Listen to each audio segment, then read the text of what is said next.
امریکی ریاست ٹیکساس میں اچانک آنے والے سیلاب کے بعد ایک بڑا سرچ اور ریسکیو آپریشن جاری ہے۔ سیلابی صورتحال کے باعث کم سے کم 24 افراد ہلاک اور کئی لڑکیاں ایک کرسچن سمر کیمپ سے لاپتہ ہو گئی ہیں۔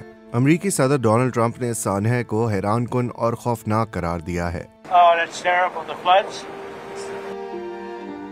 گواڈلوپ دریا میں 1 گھنٹے سے بھی کم وقت میں پانی کی سطح میں 26 فٹ کا اضافہ ہوا، جس کے باعث پانی عارضی گھر اور گاڑیاں اپنے ساتھ بہا لے گیا۔ چند اضلاع میں ہنگامی صورتحال کا اعلان کر دیا گیا ہے، جہاں کئی سڑکیں تباہ ہو گئی ہیں اور فون لائنز بھی متاثر ہیں۔ ریسکیو ٹیمیں اب بھی کیمپ مسٹک میں موجود ہیں، جہاں 750 لڑکیوں میں سے تقریباً 25 لڑکیوں کی تلاش اب بھی جاری ہے۔